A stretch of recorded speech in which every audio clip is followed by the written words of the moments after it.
Verleihung, die haben wir jetzt. Genug. Da ist heute eine ganze Familie da. Aber das ist eine LED-Wand. Weißt du, lauter einzelne Punkte. Aber, ach ja, stimmt, hast du recht. Ja, ist kaputt. Ja, hast du kaputt.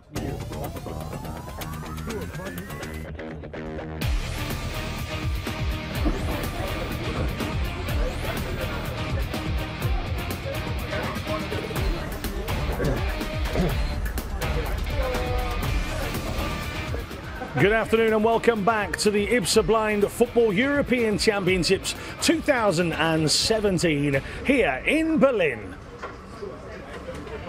So our next game in the playoff section is the 7th place playoff game between Italy and Belgium.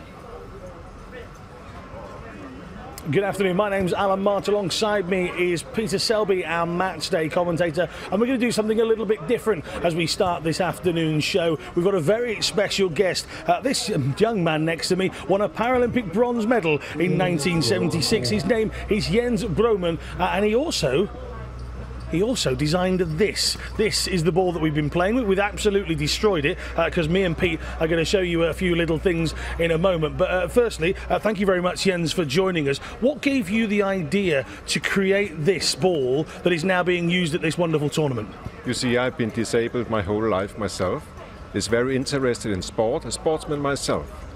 Being a disabled person, I live on the philosophy that disabled persons shall have the same high quality equipment than all other people in this world.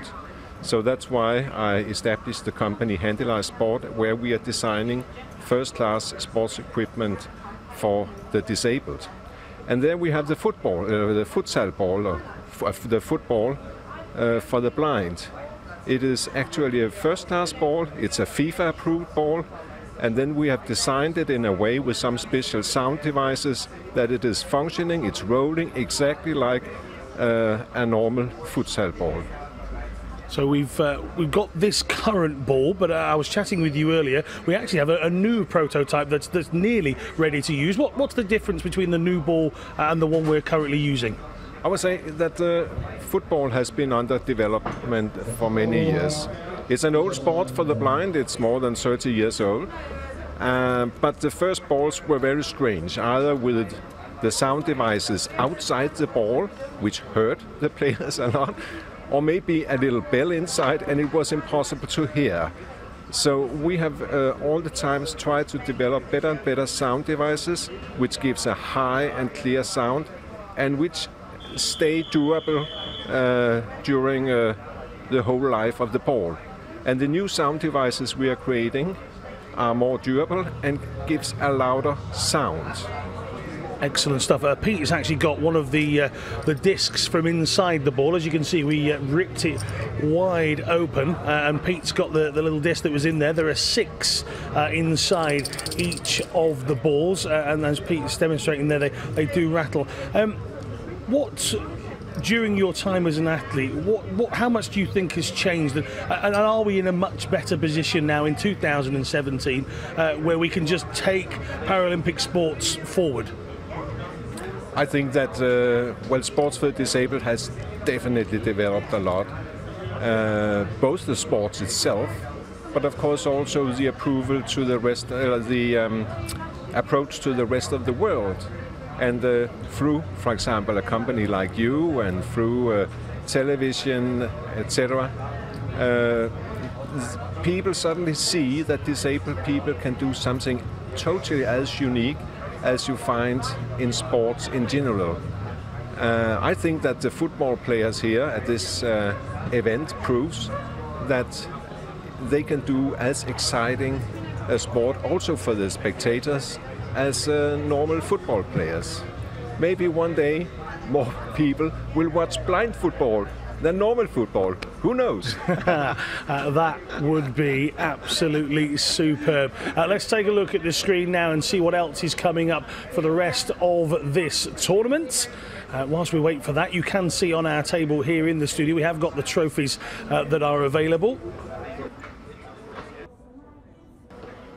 Yeah, the game we're looking forward to now, Italy against Belgium, is actually the same clash at this stage as was 2 years ago. Italy versus Belgium playing for 7th place, and then later on today we have the 5th place game, Germany against Turkey. The winner of that will go through to the World Cup next year. Big game for both Germany and Turkey. I think I speak for everybody, Pete, when we say big thank you to Jens Broman, who's just joined us here in the studio.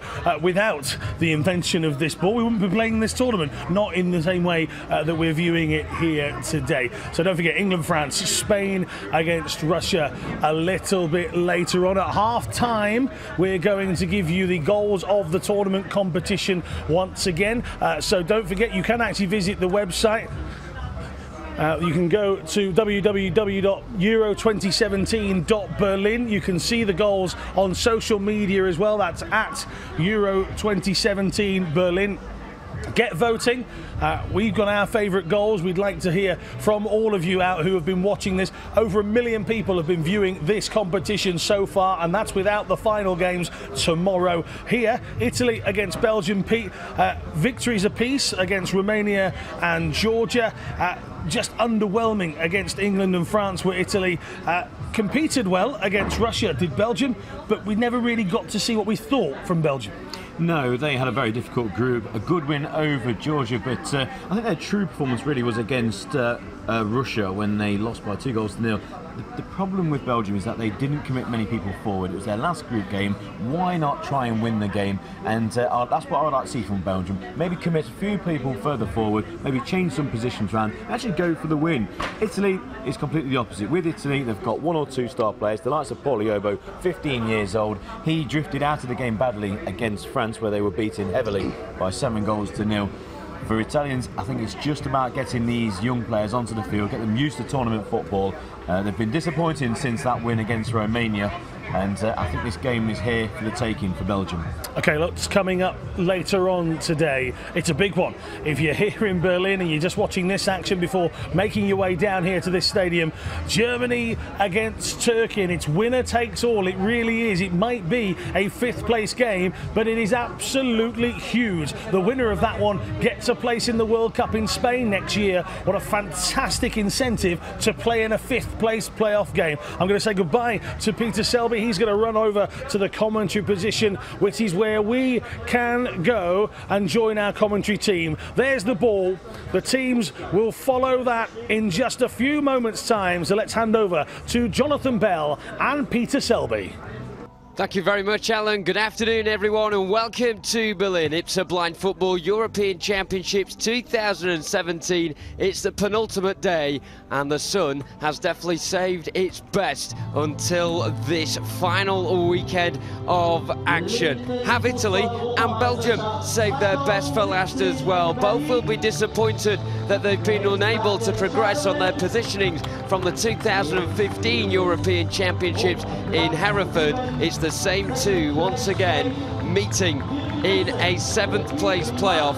Italy came out on top on penalties 2 years ago. Will Belgium be able to get their own back here today? Both teams led out by the officials in their black shirts, black shorts and black shocks. Belgium with their goalkeeper leading the way, Adrian Bannard, in an all-yellow strip. Belgium wearing the red shirts with black sleeves, black shorts and red socks. As for Italy, they're in their traditional blue shirts, white shorts and blue socks. Their goalkeeper Marco Lamacchia in all green with blue elbow pads. So both teams stand either side of the halfway line as we await the national anthems of this one. Certainly one I'm looking forward to, purely down to the fact that the weather is certainly saving itself for what should be a super game, and two teams are battling in a rerun of last tournament's 7th place playoff. Let's hear the national anthems then, starting off with Belgium. Italy.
now it's time to hear from the Belgians.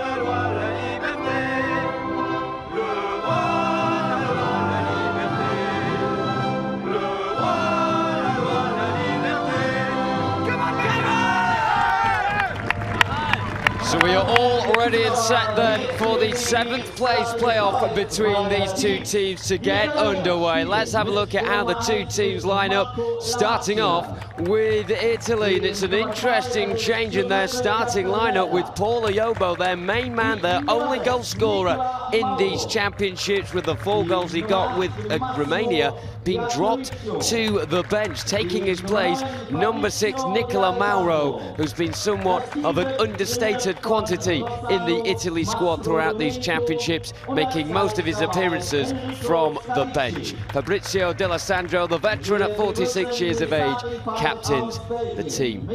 As for Belgium, this is how they line up. Only one game where they've managed to score as well, and that was a 5-0 victory against Romania. On the score sheet that day, Jean-Michel Bertenchamp with a brace, Alexander Vespers got 2 as well, and Kevin van der Spoel got his only goal of the championships. Those 3 in particular will be looking to lead the line and fire Belgium to success in this game in what has been a pretty disappointing tournament for their team. Alexandros Kampis and Tamas Jesko are the 2 officials in the centre of your screen, the 2 either side, Christian Jung to the left and Niels Haupt to the right. They will be patrolling the 2 dugouts for both teams as they shake hands with the opposition. And this is Belgium's 2nd ever European Championships. They managed to get 8th, a respectable 8th as well, at the first time of asking in Hereford in 2015. Can they finish 1 place higher and leapfrog Italy here in Berlin this time around? The sun has certainly got its hat on today. Pete's got his sunglasses on, and we're good to go for the start of this match. But first, here's the coin toss.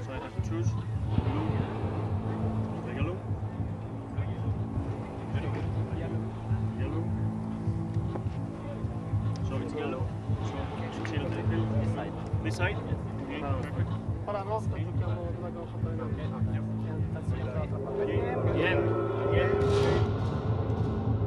So it looks like it will be Italy to get us started, and Belgium are opting to go in the half away to our right. Of course, with the players outfield, the sun shouldn't affect them too much, apart from, of course, the heat. And quite a few Belgian players are wearing long sleeves. I don't know how long that's going to last for. But as for the goalkeepers, they are sighted, and Adrien Barnet there means he will be with the sun directly coming to his eyes in the first half of this match. So an interesting decision from the Belgian captain there in the centre, Jean-Michel Bertenchamp, to go from right to left in this first period. As you can see, a glorious scenario for Italy to take on Belgium. I doubt the weather was quite this good when the 2 locked horns in Hereford 2 years ago. And the coaches shaking hands with each other. The Belgians there looking on and hoping that they can end this one on a high. I would say the word for both teams coming into this is underwhelming. They were both tipped to be dark horses in their respective groups, but it never really materialised like that. Belgium were in the group of death. It was always going to be difficult to them, with Turkey, Russia and Spain also in their group. As for Italy, underwhelming performances against the likes of England, France and Germany on day one has led them to this game here. So the officials just shaking hands with the coaches from both sides. The coach for Belgium is Frederic Jacquemart, and the Italian coach is Rossano Mastrodonico. And it will be his side and Italy starting us here. They kick from left to right in the first half as we look from the commentary position opposite the two dugouts and the officials' tent as well. Italy in blue shirts, white shorts and blue socks, kicking from left to right against Belgium in their red shirts with black sleeves, black shorts and red socks. The referee puts his whistle to his lips and we are off and underway, and D'Alessandro just flicks the ball towards the left hand side and Delaccio will latch onto that one on the left channel. Eiler's in his back, those two battling with each other. Delaccio gets a bit of room to turn and play diagonal ball towards the back post. D'Alessandro wasn't receptive enough to get on the end of it, and the ball goes out of play for a Belgian ball, and Adrien Bonnet in all yellow and with the black headband in as well just rolls it out to the right hand side, and Eiler midway inside his own half next to the kickboard rolls it down the line. Vespers with his back to goal controls well and tries to turn and face the Italian defence, gets past a couple of them in the area, edge of the area. Real chance now for Vespers, shot left footed just to the right of Marco Lamacchia's net, and despite the diving attempts from Nicola Mauro, the Italian midfielder coming in at the last there, he couldn't deny Vespers from getting the strike away. And Italy bowl it out from the back, and Delaccio now on the left hand side goes on the outside of Eiler, but Eiler is wise to it and clears it from midway inside his own half all the way through to Marco Lamacchia. So first chance of the game going to Belgium, and this is how it materialised. Vespers with a wonderful run getting past a couple of Italian defenders who I think were still in the warm-up tent there rather than realising they were in a game, very much asleep. And Belgium very close to getting what would have been their sixth goal of the tournament, and only the second game that they have scored a goal in. But the ball is back with Italy on the left, and Marco Lamacchia with two hands under arm, he just rolls it out towards the left hand side. Delaccio close towards the halfway line, not much pressure coming from Belgium here.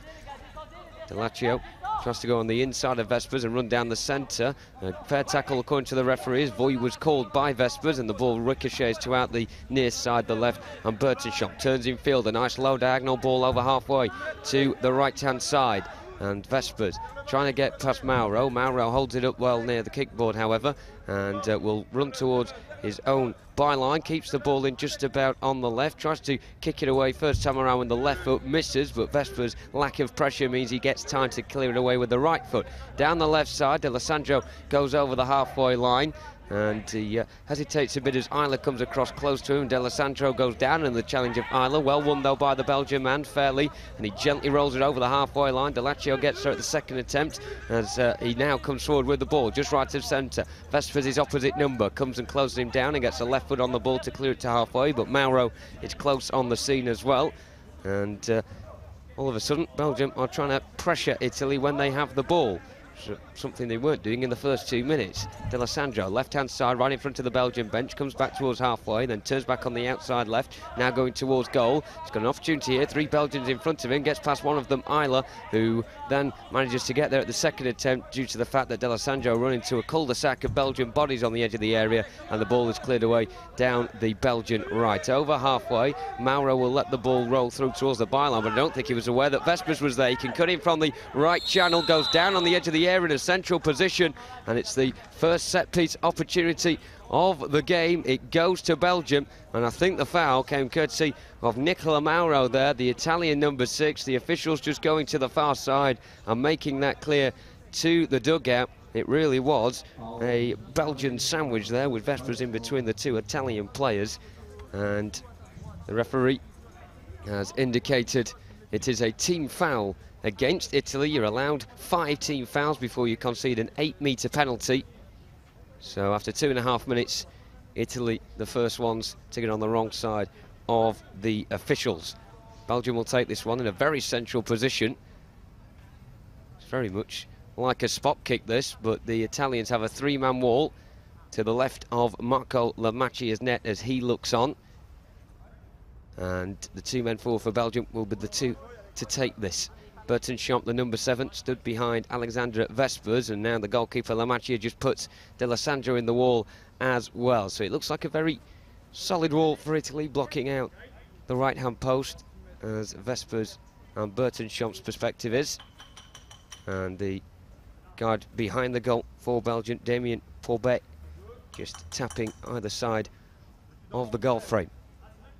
So Burton Chomp with his right foot over the ball, and Vespers just in front of him. It will be Burton Chomp to roll it for Vespers, who comes in towards the goal. A good strike, but blocked by the wall, who certainly did its job. Ricochets to the right-hand side, and Vespers goes on the outside of a couple of Italian players, shoots from a tight angle into the side netting. 0-0 after almost 3 minutes.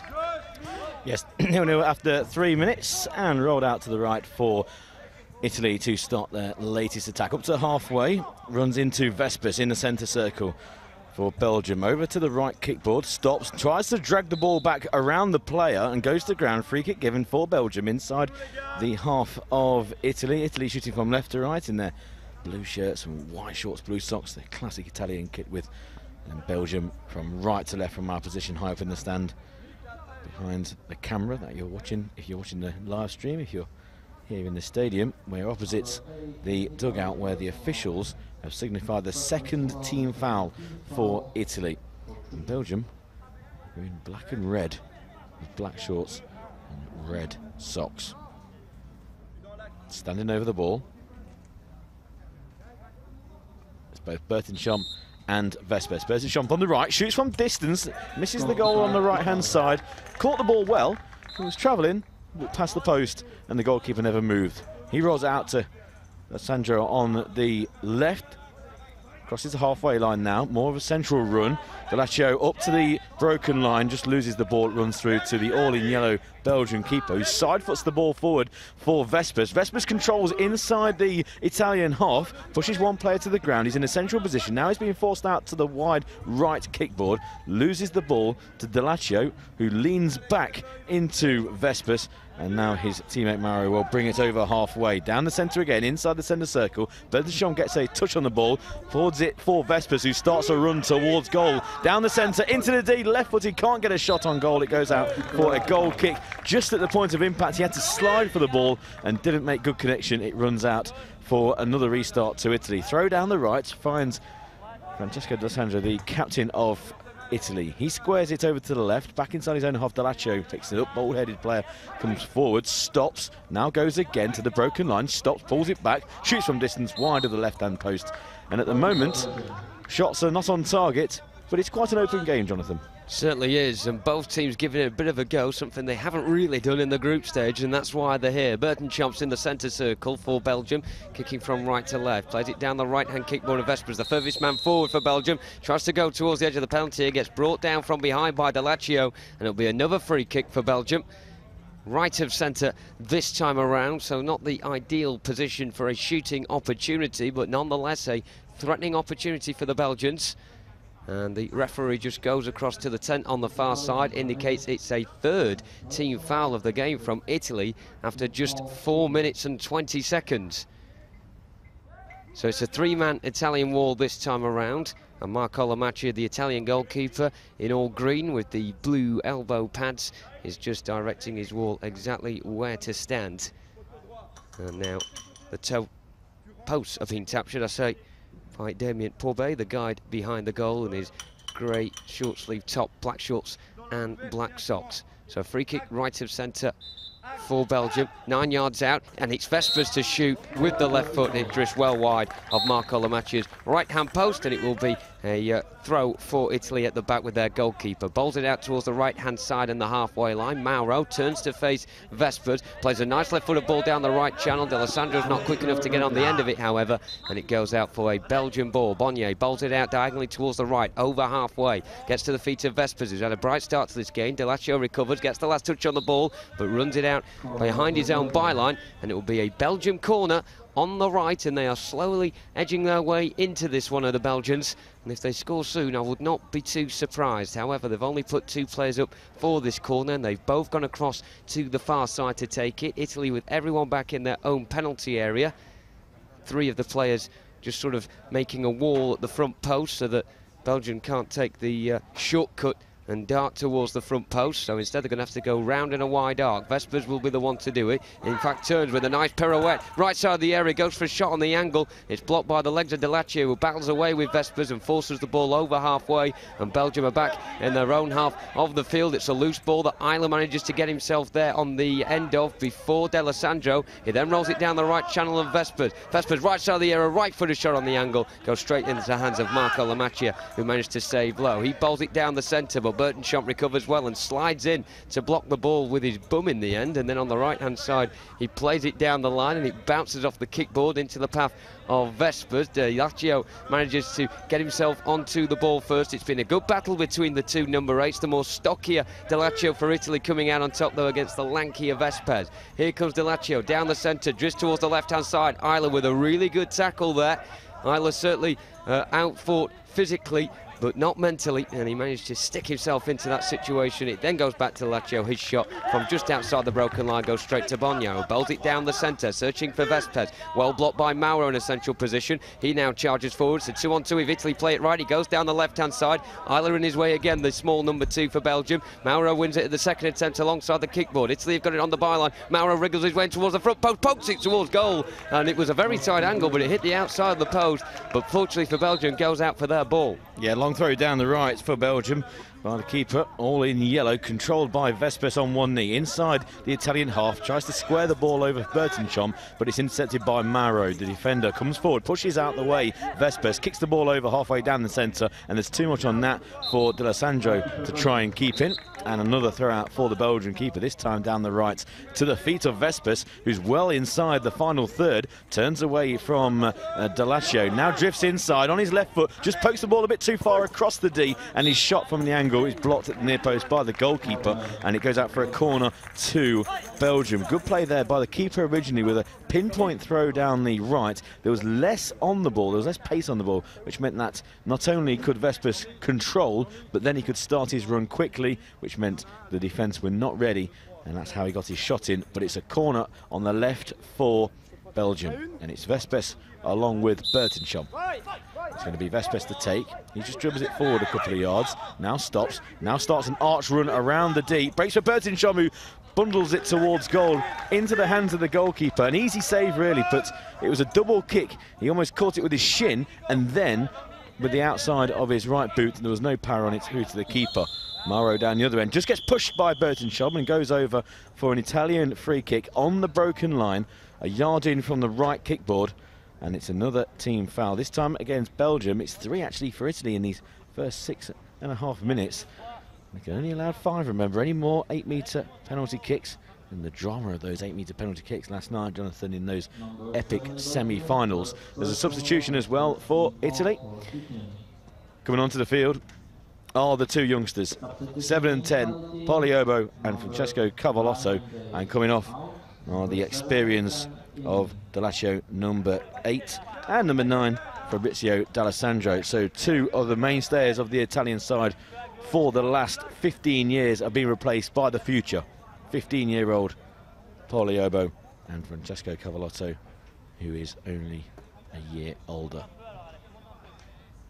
So free kick to Italy on the broken line, right-hand side, which is our near side. And they're shooting away to our right. 3 men in the wall. The goalkeeper's over on the left from the viewpoint of the taker of the free kick, standing to the left-hand side. The 2 posts being tapped at various angles and various heights, and now instructions will be shouted from behind the goal by the Italian coach. Poliobo will take this. Just takes it inside a couple of yards, strikes it against the wall, goes over to recover the ball on the right kickboard. Now goes inside a couple of yards. He's going to try and swing a left boot. No, he's going to try and drag it back with his right foot, and inadvertently trips over Vespers, who got in front of him. And it's going to be a foul for Belgium, and it's going to be a free kick inside their own half. And it's an instant foul by Poliobo, so that's his first. Remember, you'll add 5 for each individual player. Anymore, or when you get to 5, you'll then have to leave play for the entirety of the match. Now that's 14 fouls for Italy. So in these early stages, only 7 minutes gone in the first half, and we could have a situation of Italy any more team fouls, Jonathan, and it'll be 8-metre kicks. Yeah, risky stuff from the Italians in the early stage of this game. Free kick for Belgium midway in their own half right of centre. Bertenschamp slowly encroaches the halfway line with the ball and plays it low over halfway into the Belgian box. It goes past 2 Italian defenders. Vespers couldn't gather the possession, and now Mauro for Italy comes down the right, pokes into the direction of Pauliobo with the black trainers, and the blue shirt tucked into his white shorts, goes down the left side of the area, shoots towards goal, and Bonnier manages to claim it at the second attempt. The first time he parried it upwards and managed to catch it before it went behind him. He bowls it down the centre. Vespers latches onto it, right side of the area, tries to shoot on the angle low with the right foot, and he just didn't get a clean connection on it, and it just goes out in front of him directly for an Italian ball. Ball down the left, over halfway. Cavallotto couldn't control it under his foot next to the kickboard, and Isla has got the call from his goalkeeper just to let it roll out, and Belgium will start from the back. Bonnier all in yellow, bowls it down the right-hand side of the goalkeeper, over halfway. Vespers picks up possession right next to the kickboard, coming inside, just toying with Cavallotto at the minute, goes on the outside on the Belgian right, the far side, cuts inside onto his left foot, strikes low towards goal, took a deflection on its way through, and Lamaccia had to be wise to that one, low to his right, just managed to change his body direction due to the deflection and then flip it round the post with his right hand. But Vespers has seemed by far and away the most likely person to get a goal for either team in this match so far. And it'll be a corner for Belgium on the near side there left. Bertenschamp and Vespers stood over it. Everyone back for Italy, just those two forward for Belgium. Bertenschamp the left side of the area, goes for a toe poke towards goal. Very low pace on that one, but it still takes a nick off an Italian shin. It'll be another corner, again on the Belgium left, the near side. Away to our left as we look in this first period. The glorious sunshine of Berlin, still sun-kissing this glorious facility. Bertenschamp with Vespers. And they're both facing each other here, so it'll be this time Vespers to have possession. Bertenschamp tries to block a few defenders, but lovely turn in the area by Vespers, turning it from one foot to the other, then got to the front post, right-footed effort wide of the far stick. Throw downfield to find Cavallotto on the left in front of the dugouts, just loses the ball to Vespers, who passed forward over the halfway line. He's through on goal and he can't get a shot off because he slides to try and retrieve the ball. It was just pushed too far in front of him, runs out for a goal kick. Instantly underarm throw to the halfway line, and Mauro, who now just moves inside gracefully over the halfway line, finds Pauliobo on the right. He's being pushed back to the halfway line by his opposite number 7, that's Bertenschamp, who wins it back for Belgium. He switches play to the right where Vespers is mainly operating. He's inside the centre circle, lovely drag back away from Cavallotto, goes forward over the halfway line, does the same trick again. Now he puts the afterburners onto the left hand side of the D, into the D he goes, almost through the legs of the goalkeeper, and it goes out for a corner. Good save in the end by the Italian goalkeeper Lamaccia. He went down with one knee on the ground, put his left leg out, and it looked like the ball was almost squirming underneath him, and at the last minute managed to parry it around. And well, Vespers Collins, all sorts of problems at the moment, got into the D from the left hand side, and yes, it was just going between the legs of the goalkeeper, and he managed just to recover the situation and palm it round for a corner. On the left, as Jonathan said, in bright sunshine, very warm actually in this late afternoon sun. It is it is Van der Spoor with a wild swing on the edge of the D, doesn't make good contact. Pauliobo brings it over halfway for Italy, past the first couple of midfielders, edge of the D, chance for a right-footed shot, doesn't get a shot on goal, and it runs harmlessly out for another goal kick. But a good game here, Jonathan, for 7th place. It is the same fixture that was for 7th place 2 years ago in Hereford, and a substitution is being made. Said Selek coming on for Belgium, and coming off is Alexander Vespers. Yeah, Vespers is breathing very heavily at the moment. The lanky number 8, who has been very impressive in this game so far, so maybe just a bit of fatigue setting in. Of course, a busy schedule for these players, and he's replaced by Said Selek, who will be feeling fatigue more than anyone. He's the oldest player at these championships at 49 years old. Ball down the left-hand side by the goalkeeper over halfway. Bertenschamp can't control, and the Italian defender coming across. Got the call from his goalkeeper, just let to go out, and it will be an Italian ball. A lovely throw forward by the goalkeeper, just hung in the air for ages. He threw it over his head, and then it drops just short of the halfway line, and Cavallotto tries to go down the left-hand side. Selek is with him all the way as they go into the corner on the far side, the right.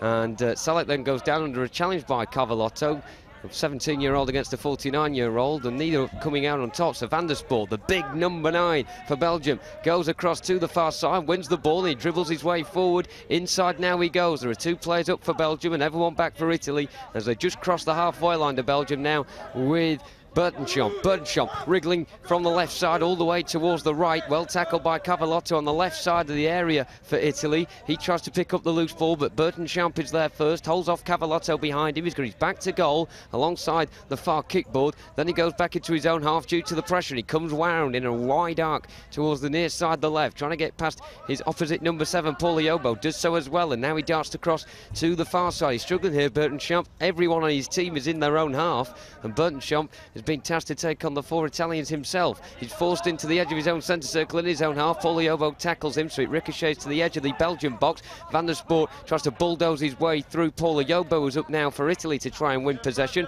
Van der Spoort on the Belgian right, forced into the kickball by Pauliobo, who certainly meant more than his match here in Van der Spoort, who must wait twice the weight of Pauliobo. But Ayobo giving all he's got. He rolls the ball back towards the halfway line, does Ayobo, and Italy pick up possession with Mauro. Left-hand side, dribbling down that side, outside of Salek. Left-footer shot coming in on an angle, and it's blocked by Van der Spoort on the edge of the area to put it out for a corner on the far side for Italy. And they can give their defence a bit of a respite, because it has been mostly Belgium in the first 10.5 minutes of this game. So Italy with the corner, not really throwing caution to the wind by just putting the 2 players up, Ayobo and Cavallotto, the 2 corner takers on the far side. Ayobo leaves it for Cavallotto to dribble with it. Left corner of the area, forced back by Salek, and Salek wins the ball as well. The loose ball breaks, and both players pretty slow to react. They're trying to locate the rattle in the ball just on the edge of the defensive zone, and it's won by Mauro. Now on the edge of the centre circle, begins to motor forward down the left channel, gets towards the area, forced out wide towards the byline. Did it take a deflection off a Belgian shirt? Last, the answer is no. The referee says Mauro ran it out of play himself, and it will be a goalkeeper's ball. Bowled out by Bonyard towards the left-hand side kickboard. Over halfway, Bertenschamp runs with it. Left channel of the area, shot low with the left foot towards the far corner, but Lachia is down low together. Again, it's a looped throw over his head forward towards the halfway line. Ayobo beats Bertenschamp, runs into the attacking zone. Left side of it, left footer shot. Absolute cracker of a strike. A great save onto the post by Bonnier. But Ayobo is on the left-hand side still. It's a tight angle near the byline, and he hits the side netting, but that is exactly what Paul Ayobo can do. Picking it up from deep, running in from the right-hand side. A left-footed shot towards the top right corner of the keeper's net, who managed to equalise the pressure of the ball by tipping it onto the post. Yeah, an amazing shot and a fantastic save, tipping it onto the post. The game's underway in the centre circle with Pauliobo for Italy. Pokes it back towards his own D. Could it inadvertently play Bertenschamp through? It's a corner because the Italian number 2, Cantalaria, just had to play it behind. It was a mistake by Pauliobo in that centre circle, which has led to this corner for Belgium, but a really good save by the Belgian keeper, Bonnet, only a few minutes ago. Cracking shot from Pauliobo, but palmed onto the post. It's heading for the near top left-hand corner. Corner on the left for Belgium. Taken by Van der Spoort. He's making an arch run around towards the centre. Shot comes in, but he makes more of a connection with Mauro, who brings it over halfway for Italy than he did the ball. He's by the left-hand kickboard. He's got Pauliobo for company. Lovely back heel. He's on the left-hand side. Shot comes in, but it's wide of the near post. It was virtually taken from the corner D area. Long throughout for Belgium. Downfield on the left. Bertenschamp can only deflect it into the goalkeeping square. And Lamachia will just pick the ball up. Overhead throw down the right. Bounces over the halfway line. Cavallotto's trying to chase. At the moment, he's not going to pick that ball up because it's run straight through for Belgium to defend inside. Selec tries to turn away from Cavallotto. He's inside his own third on the right kickboard. Dangerous there because if he loses it, he's on the edge of his own D. Van der Spoort's behind him. He's tackled by Cavallotto on the left of the D, stops, tries to drag back. He's got Pauliobo square. He's by that left kickboard, tries to turn his man low. Shot comes in near post into the side netting once again. Again, not the greatest angle in the world to take a shot from. Very acute on that left byline.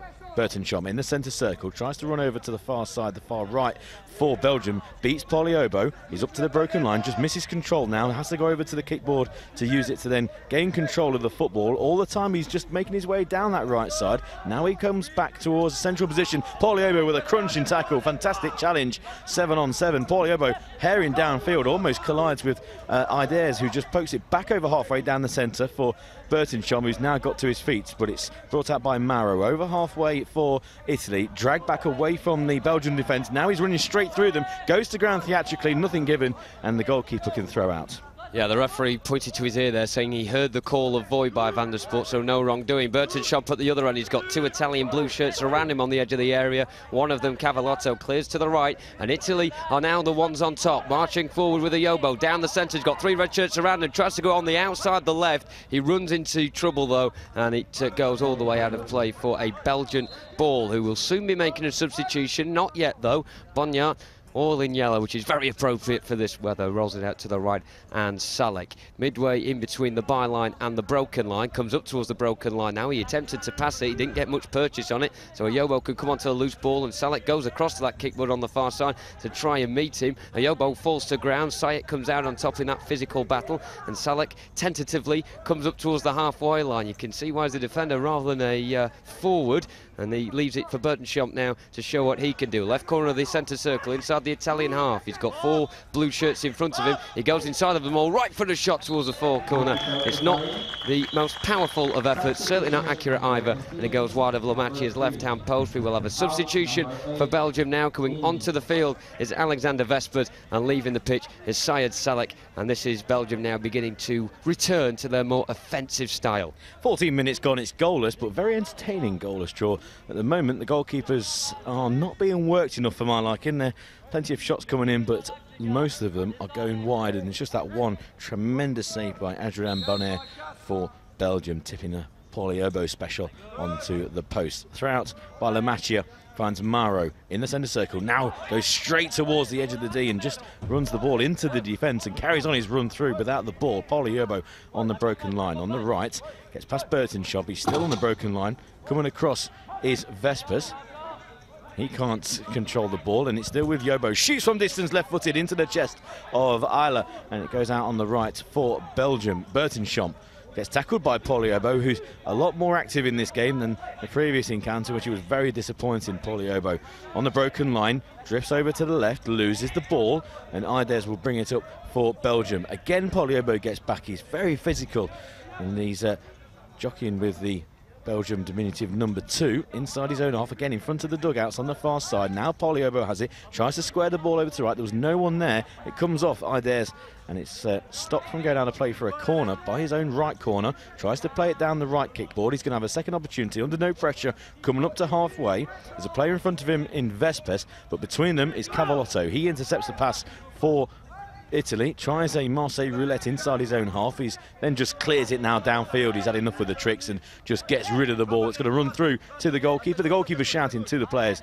just leave it and it will come through to me in my goalkeeping square, and I can sign foot it down the left for Bertonshop to try and control it. Misses him, but finds Vespers on the edge of the broken line. He's in a central position, trying to put his foot on the ball. He can't. It goes over to the right. Cavallotto comes across to try and intercept, and now Vespers coming back towards the centre, outside of the D, just stumbles over the ball. He still has control, using his long telescopic legs to get into that D, stumbles over, and it's cleared now by Italy. Down the left, and they've got plenty of time. Maro, he's by the left kickboard inside his own third, now brings it up over the broken line, over the halfway line. There's only 3 defenders between him and the D. He's into the final third, just overruns the ball, and it runs out for a goal kick again to the all-in-yellow Bonner. Throws overarm straight downfield for Vespers. He goes on one knee because it doesn't control the ball, and it goes straight through to the all-in-green Italian keeper Lamachia. He bowls it out to the right in Ayobo, just over halfway. He comes in from the right-hand channel, down the centre he goes. He beats one Belgian player, Van der Sport, the furthest man back for them. Big stocky figure, manages to just get his body in front and tap it wide of the goalkeeper's post and put it out for a corner there. Van der Sport, the anchor in a Belgian diamond. Whenever Ayobo strides forward with the ball for Italy, he's always the last man back to put the ball out of play. Italy corner, left-hand side, 3 men back for Belgium surrounding that arc as well. Of course, they've got to be 5 metres back. The guard behind the goal, Enrico Scalacci, just tapping the posts as Ayobo will roll this forward for Cavallotto. Cavallotto goes for a shot from a tight angle. It hits the outstretched leg of Isla, the Belgian defender, and goes out for another corner at the front post. So again on that far side, the Italians left. And again, no caution to the wind. They've just got 2 players up, and Belgium have 3 back. So still tentative stuff here. with 4 minutes to go in this first period. Ayobo leaves it for Cavalotta. Down the left-hand side again, looks to curl it towards the far corner. Very ambitious stuff, easily galloped by Bonner. Throws it down the right-hand side, and Vespers trying to get on the outside of Mauro. Good battling on the far kickboard, just over the halfway line for Belgium on the right, but Vespers comes out on top. Big rangy strides. He comes down the right channel of the area, shoots right-footed, and again the angle's not great, and he hits it wide of the near post. Bowled by Lamacchia down the left-hand side, just over halfway. Cavalotta lets the ball roll under his feet inadvertently, and Isla can just play it down the right channel. He beats Cavalotta for pace. Isla, though, a bit sort of nervous there as he goes over the halfway line to commit to the ball, and Cavalotta can win the ball back. Nice pirouette from him on the halfway line and plays it laterally towards the near side, the Italian right, and Ayobo comes towards the halfway line, gets past Vespers. Great footwork from Ayobo, but he sort of stumbles a bit with the ball under his feet. Big leggy player is Ayobo. He's sort of lost control of the ball there. Goes towards the far side. Cavalotta, nice turn away from Vespers, who looks really shattered, and now Cavalotta just inside the broken line, the attacking third for Italy, left of centre. Plays it square for Ayobo, a short ball. Ayobo in a central position, shoots left-footed straight down the goalkeeper's throat. Bonnier saves well with 2 hands, not letting that one slip. And the Belgian goalkeeper bowls it out to the left now. And Bertenschamp in the left of that Belgian diamond plays it diagonally low towards the far side of Vespers. Again goes down on one knee. This time he does manage to control it. Right, so the area, will this be the chance to score? The answer is no. It drifts wide at the far post this time rather than the near one, which has usually been the case from Vespers, and he almost got the first goal of the game. He'd certainly deserve it. Throw for Italy goes down the right kickboard, and it rolls all the way out for a Belgian ball, and timeout has been called from Belgium on the far side. So both sets of players will go towards the far kickboard, take on some water, and also listen to their coach's instructions. Just to give you a reminder of how long's left, 2 minutes 22 seconds, goalless between the two sides. But one interesting thing, Pete, is Italy had 14 fouls in the first 10 minutes of the game, and they've managed to not concede another one since. Yeah, the Italians have done very well. There's 4 early team fouls, and yet they've played a further 10 minutes and not committed any more. So obviously the message got onto the field, and the Italians have been very good, and they've not managed to give any more away. Of course, there is still 2.5 minutes remaining, which is quite a lot of time, because remember, the clock does stop every time the ball goes out of play. It's 1 minute timeout. Plenty of fluids being taken on by the two sides, and also being given instructions again by their coaches. So goalless in this 7th place playoff game, exactly the same fixture that was in this tournament 2 years ago. Later on, we've got an absolute cracker for you. 5th place playoff is between Germany and Turkey. The winners will go through to the World Cup next year in Madrid, and we're expecting a packed house here in Berlin for that. So the 2 sets of players back onto the field. And we're going to start with the goalkeeper away to our right. And that is for Belgium, Edgeland Bonner. So the referees are sorted. And Adrian Bonner is going to throw long. It has to bounce inside his own half. It does do, just. And then runs through to the opposite goalkeeper. But took a deflection on its way through. So it will be a corner to Belgium on the right. Just took a little deflection of Cantonella, the diminutive number 2 for Italy. So it's going to be a corner on the right. Bertenchamp's over with Vespers. The 4 Italian outfield players are all inside their D. Goalkeeper all in green. Lamacchia talking to the players, telling them exactly what's going on. Vespers takes the corner from the right. An arch run around the D into a more central position. Stops. Now he can swing a right-footed boot at it. Can't make connection. And it runs over to the far right, and then he takes a shot and it goes wide. Also connects with Paul Ayobo as well, who's down holding his right shim. In fact, he's left. And he's getting to his feet now, the youngster. And appears to be absolutely all right, apart from maybe a slight limp with his left leg. But hopefully he can run that off and he'll be back on. We've had some remarkable feats of players being carried off with all sorts of injuries and then making an appearance later on in one shape or form. Cavalotta in the centre circle, tries to play it forward for Mauro, but it was collected by Elders, who just plays it over halfway down the centre for Vespers. Vespers past the broken line on the left by the kickball. He's got Yobo behind him. He now goes over to a more central position, beats the number 7. Now he's dead centre, goes down the left towards the edge of the D. Chance for Vespers, can't get any purchase on the shot again. It runs through for Lamacchia. Quite clear, Pete. 2 key players in this. One for Belgium, and that is Vespers. One for Italy, and that is Yobo. Yobo is on the near side, just over halfway. He's got Mauro for support, but at the moment he's got the attention of Burtonsham to contend with. Just managed to come on top in that battle. Really tight towards this near side. All the players swarming round. 2 from Italy and a couple from Belgium as well against the kickball. Mauro goes down the right-hand side. He's back to goal. He's around 8 metres away from the byline, just slightly juggling the ball a bit. Got the call from Yobo. Further down the line, Burtonsham darting between one player and the other. Goes towards Yobo as he tries to play the ball forward. Blocks well, and Belgium now have it on the right-hand side. Midway inside their own half, Cavallotto battles with Isla. Isla's facing his own goal here, which he doesn't want to do. Cavallotto dispossessing, gets down the left. Van der Spoort coming across, the big stocky Belgian on the right corner of his own area, tries to shepherd the ball away from Cavallotto. He goes back in field in a central position. Mauro takes a swing at it. Really clustered play in the centre there, all the players swarming around the ball, and then eventually it comes back out towards the near side and the halfway line, so Belgium pushing Italy back momentarily. Yobo stabs it down the foot of the right kickboard and it rolls out of play harmlessly for Belgium, and a goalkeeper's ball. Bonnier will throw it downwards towards this near side, the left. Again, a battle between Burtonsham and Yobo. Burtonsham goes down, the referee says get up, and Yobo can break away with the ball. He's coming from the right-hand side. He gets the ball stuck in between him, and he actually leaves the ball behind momentarily. So Van der Spoort comes across and mops up, clears it away. Cannons off the shins of Yobo and squirms towards the far side, the Italian left. And then it's 2 Italians attacking each other on the halfway line. Mauro eventually gets the call from Cavallotto that he has possession. Mauro goes down the left side, but it needn't matter because the half-time whistle has blown here in Berlin. Just a replay of Yobo's clash with Burtonsham a couple of moments ago being shown on the screen, but goalless at the end of 20 minutes in this 7th place playoff. It's currently going the way it went 2 years ago, which went all the way to penalties after 0-0 inside the first 40 minutes. It's certainly been a case of Alexander Vespers, the lanky number 8 for Belgium, who has certainly made a lot of positive inroads so far in the early stages of this match. Same can be said for Italy's Paul Yobo as well, since coming on the bench, and he had the best strike of the game. 8 metres out, cut in from the right-hand side, and unleashed a fierce left-footed effort that was destined to go in the top right corner of Adrian Bonnard's net, but the Belgian stopper managed to parry it with a big paw onto the right-hand post. So it means half-time then,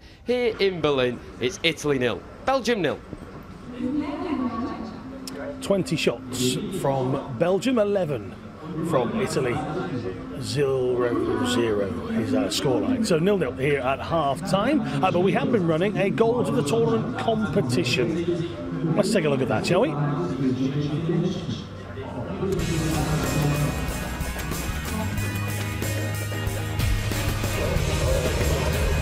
Women's have certainly done a good deal of training coming into this one. Last year they had the Four Nations Championships, which they finished 2nd in. And right now they're leading on day 1 of these European Championships. Fangman, oh, he scored a wonderful goal. Took the ball on halfway, just wriggled his way towards the right side of the area and unleashed a right-footed firecracker into the roof of Marco Lamacchia's net. Celebrations absolutely fantastic with the rest of his teammates, but what a strike from the edge of the D. The Italians there couldn't stop him.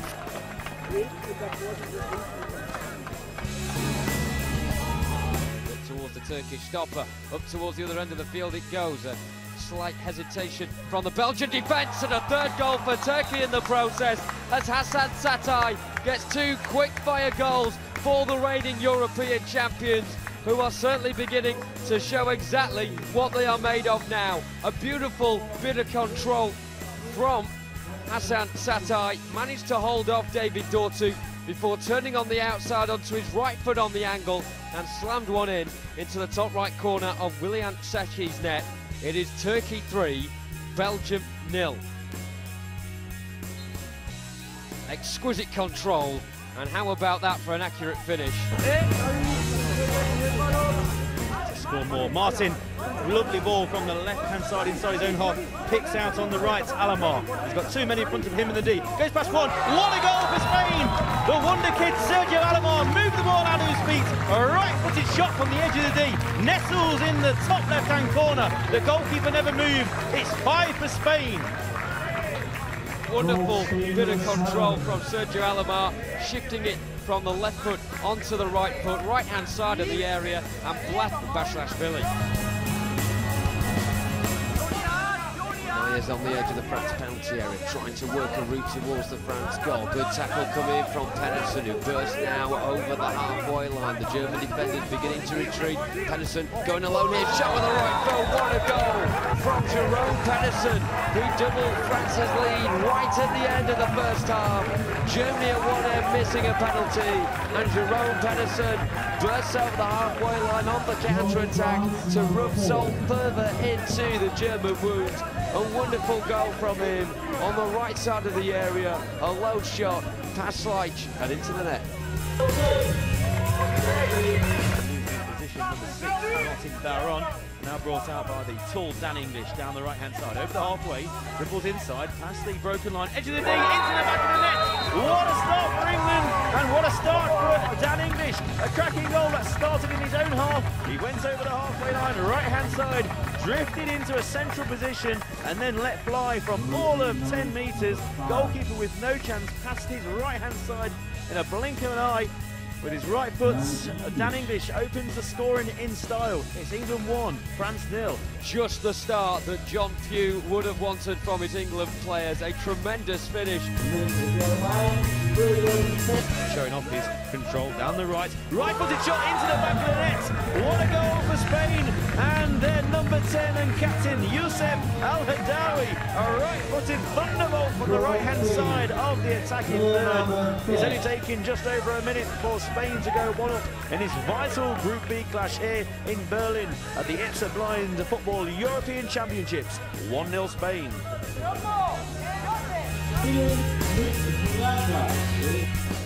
Riviere now with possession on the left-hand side, just trying to turn back and face the goal edge of the attacking zone. Oh no, what a shot from distance from Gaël Riviere out of absolutely nothing. Gives France the lead after 5.5 minutes in this crucial game for the French team. A wonderful strike with the right foot. The goalkeeper for Italy did not move a muscle, coming out of absolutely nowhere. And a super goal for Gaël Riviere. Now inside the centre circle, starts a major dribble down the left. He's beaten 2 players already, straight towards the edge of the D. Real chance here for Baron. Shoots into the back of the net and scores. Baron's equalised for France. Amazing dribble into the D from the halfway line. And this time Baron's got his shooting boots on. He finds the back of the net. It's the equaliser at the end of the first half of the second semi-final. It's Russia 1, France 1. Colossal goal for France, who managed to gain parity right at the end. Okay, so that is our goal of the tournament, 8 of the best. Here it took some deciding, 8 goals. So if you want to vote, it's very simple. You can do it by 2 different ways. You can either go to the website, which is www.euro2017.berlin. There's a page on there where you can cast your vote. It's even easier using Twitter. Use the hashtag #TheSoundOfFootball in any of your tweets, and then just simply put the number of the goal that you want to choose. So hashtag #TheSoundOfFootball and goal number that you want to choose. So if you want Sergio Alamar for Spain, it's as simple as this. Hashtag #TheSoundOfFootball 3. Nice and easy. Even Pete can do this. Right, nothing in terms of goals in the first half. But let's take a look at the highlights very quickly. Yeah, goalless at half-time, but a very entertaining game. Plenty of shots on goal, and that's a prime example of the chances that we've had. Players like Vespers and also Poliobo getting into good positions, but not making the goalkeeper work. 1 or 2 decent saves, but plenty of shots off target. It's Lamaccia in goal for Italy, closing down the angle, a number of tips away around the post, but Shooting boots not on at the moment. Unlucky there, maybe not to have a penalty. It's a couple of toes sneaking outside of the penalty area at times, and again there. So maybe in the second half, something to look out for Italy's goalkeeper. Got to be very careful. Great save there. Yeah, that's the best moment of the half. Fantastic run by Paralympic, and Bonaire managed to tip the ball onto the post. Yobo has really had the bit between his teeth since he came onto the field. It was almost a changing of the guard moment halfway through the game, where D'Alessandro and Delaccio, they were replaced by Cavallotto and also Poliobo, the two youngsters, 15 and 16 years old, replacing the old guard. And I wonder if that was not only replacing them in this game, but obviously taking over them into the future. Whether it's their last appearance in the major competition, obviously we'll wait and find out. But it was a poignant moment. Okay, so the two teams are back out on the field. We can hand over once again. Are there going to be goals? Let's hear from Jonathan Bell and Peter Selby. Thank you very much, Alan. Welcome back to Berlin. Just a quick change at half-time being made by Italy, leaving the field. Nicola Mauro, the skillful, tenacious number 6, replaced by the stockier, more no-nonsense figure of Massimo Delaccio. So Belgium will be kicking us off in their red shirts with black sleeves, black shorts and red socks. From left to right as we look against Italy is the blue shirts, white shorts and the blue socks. The referee gives the thumbs up and we are good to go. Also another change being made by Belgium with Burton Champ off and Salid Salek on as well. So 1 for either team at the halfway point. Vespers having the possession on the right hand side. It goes back inside his own half now and falls for Van der Spoort on the right channel. He's got Cavallotto in his back, so he just pokes the ball forward as Van der Spoort, and Vespers on the right side of the area, right footed shot, almost found his shooting boots there, but it drifts wide of Marco Lamacchia's near post by a couple of inches. Lamacchia bowls it to the right hand side of Yobo, just over halfway, laterally comes inside from the right into the centre, edge of the centre circle, then darts forward past two players, bundles past the third, goes down in the area against the fourth challenge of Salek, but the referee says it's a fair collision. Both players shouted voy, and the reason Martin Schump is off the pitch is on your screen now. He's got the ice pack on his head, and I'm guessing another clash to the head from one of these warrior-like players that we've had at these championships so far. Van der Spoort, certainly physically built like a warrior, and then some more as Cavallotto just jockeys him. He plays it left-footed towards the far side, bounces off the kickboard, and then Vespers charges down the left. Delaccio's in his back. Vespers controls it and then faces the goal. Goes down the left channel towards the byline. It ricochets through to the keeper, Lamacchia, who parried the ball outside of his area. Bit of a blunder from the keeper. Can the Italian defenders spare his blushes? The answer just about for now, yes. Vespers, though, picks it up left side of the area, gets towards the byline, goes out of play, and Lamacchia this time around, I think, just wipes the butter off his hands on his shorts and then throws it down the right side, goes over halfway. Ayobo comes in from the right channel. Vespers manages to retrieve the scenario and just jockey him a little bit and keep Ayobo quiet, but then Ayobo goes on the outside of him alongside the kickboard, still keeping the control of the ball is Ayobo, then goes onto his left foot, 8 metres out, dead central, and then he runs into a bit of Belgian traffic there, and they can clear the ball down the right hand side. Van der Spoort, as Pete likes, is more in a front position now. He was defending at the first half, goes down the right hand side, gets to the corner of the area. Cavallotto plays down the left channel, over halfway, a breathless start to the second half, just like the end of the first, Pete. Yeah, you can see the replay on screen if you're watching this live stream, and the goalkeeper just basically hit his knee as he picked the ball up, and well, he's lucky to escape. So Belgium shooting from left to right from our position in the main stand. In front of us we've got a stand, to our left we've got a stand, and to our right we've got the ruins of an old railway station. And we're currently located on the lines that would be here. And it's a lovely amphitheatre for blind football. Lovely late afternoon sun as well. The ball's on the halfway line. Bit of a battle going on down in front of us. On the right for Belgium, on the left for Italy. And it's currently against the kickboard. Back to Van der Spoort, who is pushed forward in this second half. The big number 9 on the edge of the D. Central position just gets out-wrestled by the Italian number 2, Cantalera. It's on the edge of their D. They struggling to clear the lines, and eventually they do. Downfield towards Poliobo, who's on the right. It's over halfway, over the broken line. Well picked up. Poliobo strikes with his left foot wide of the right-hand post. It was a good shot by Poliobo, but again, off target. The theme of the game so far. Off target by about a foot wide of the right-hand post. Long throw downfield for Van der Spoort. He can't control, but that's the tactic that I want Belgium to employ. Long throws to Van der Spoort on the edge of the D.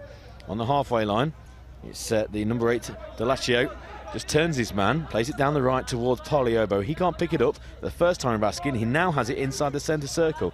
Puts his foot on the ball. He's got Vespers for company. Brushes him away. Goes down the left towards the D. Stops by the kickboard and just wipes his mouth as he hit the kickboard as well with it, and it just runs out for a goal kick and a long throw downfield down the right towards Cavalotto. Cavalotto turns, but Van der Spoort gets there first.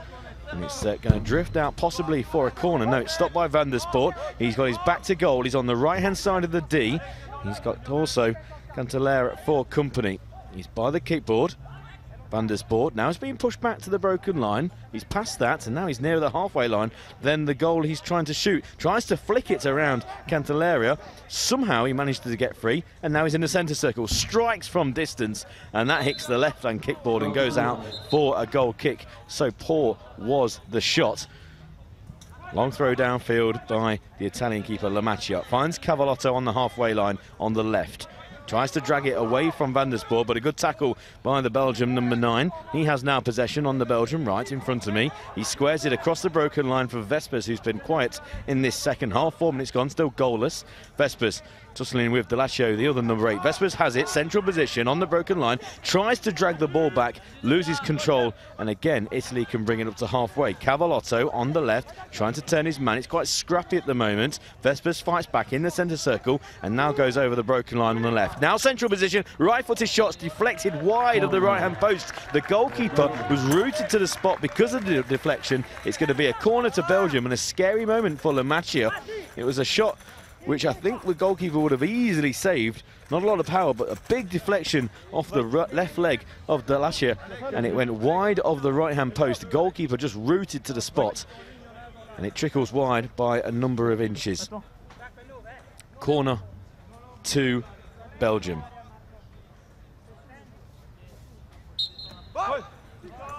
Vespers will take along with Van der Spoort. He goes back to the broken line. Vespers in a central position, can't get a shot off. Delacio up to halfway along with Cavalotto, and pushed to the ground is Vespers. The referee's got his whistle to his mouth, but nothing given.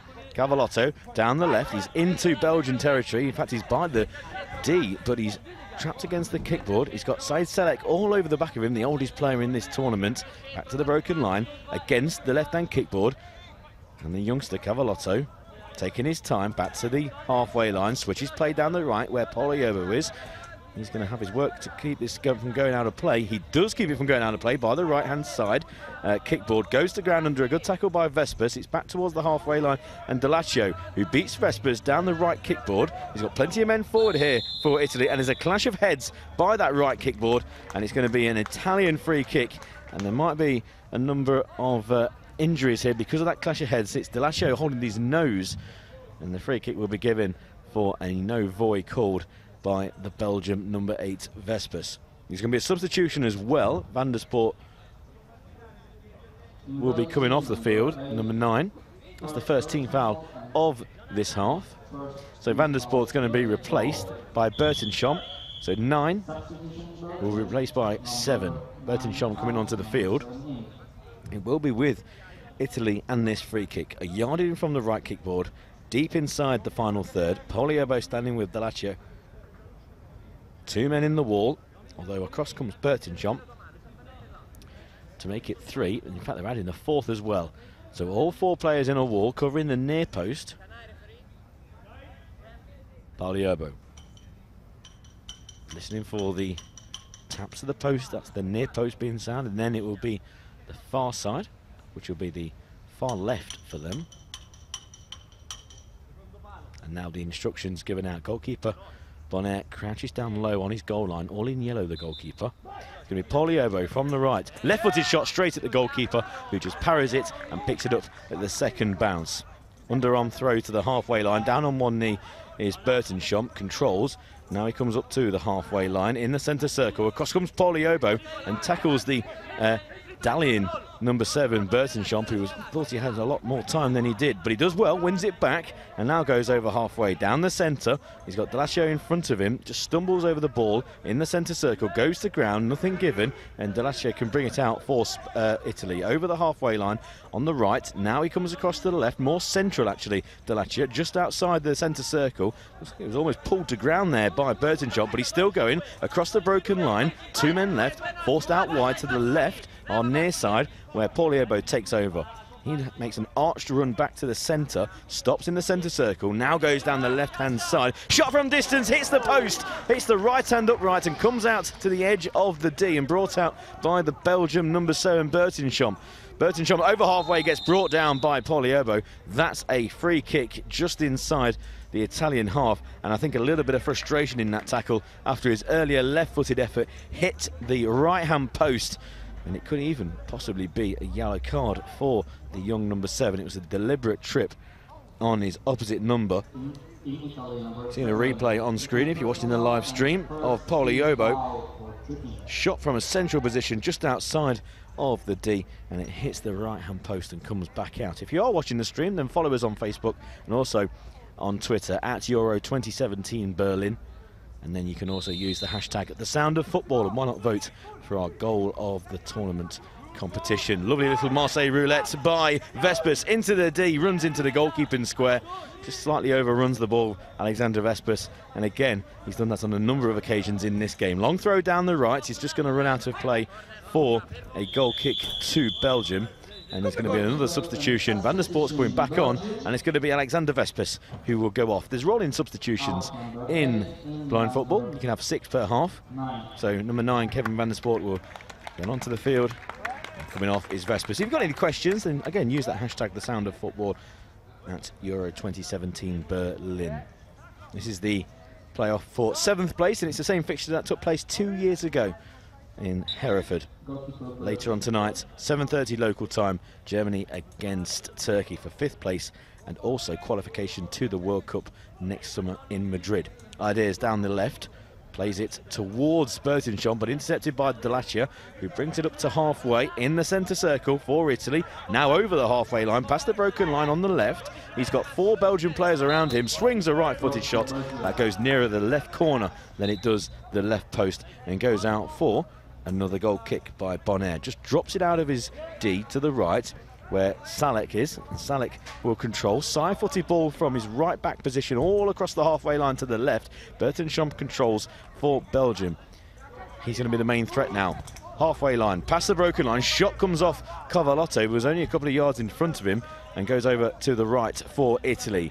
Pauliebo picks it up, and now he puts the afterburners on across the halfway line, takes a shot from outside of the broken line, and it's stopped by Van der Spoor, but it's down by the left corner, and chasing it is Pauliebo, picks it up once again on the left, now makes an arched run around the D, 8 metres from goal, just overruns the ball and loses possession. Ideas, the other youngster, this time for Belgium, 2 future stars, knocks it downfield, out of his own half, into the Italian territory. They do exactly the same, play it forward, and Salek goes on one knee, tries to control the ball, and Pauliebo runs straight into him, nothing given, both said voy, and it's going to be a substitution. A goal kick will follow to Belgium, and a substitution for Italy.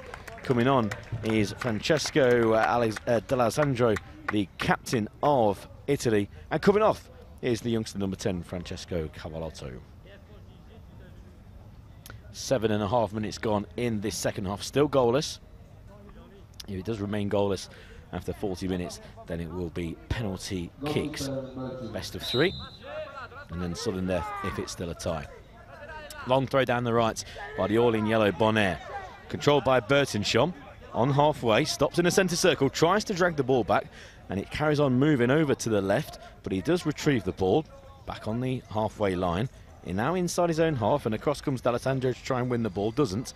And Bertenchamp's being forced back. Still got possession. Salek's to his right, but he's going to start a run towards the D. Stops by the broken line. Now he starts again down the right. Chance for a right-footed shot. Tries to poke it towards goal with his left, but it runs into a blue wall of Italian defenders, and they can clear down their left side. In fact, they just swipe the ball forward with the instep of his right boot, D'Alessandro, towards the captain.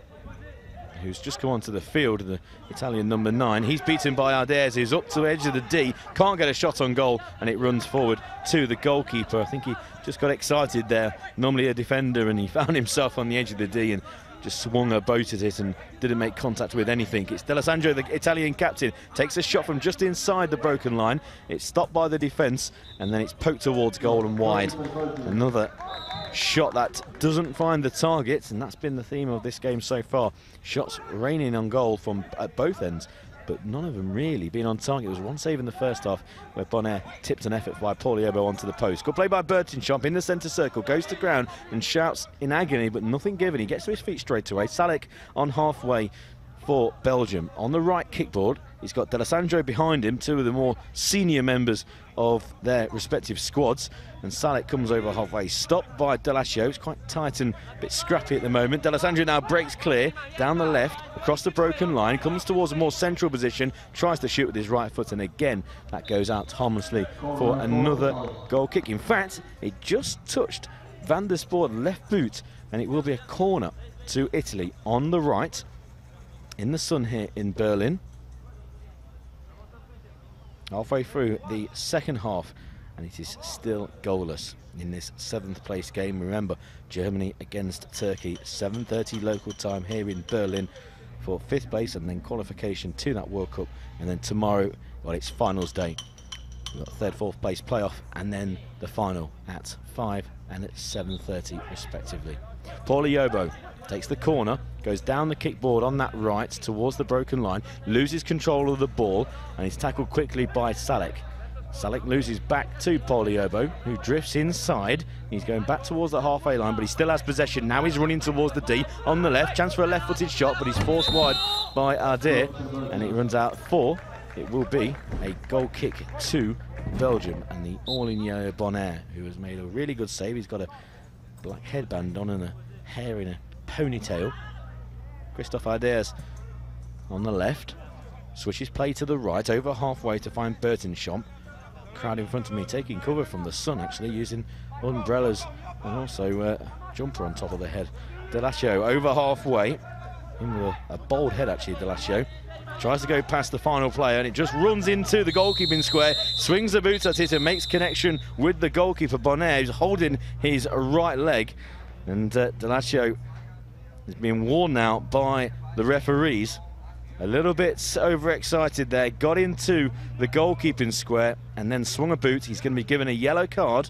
So yellow card for the Italian number 8, Massimo D'Alessio.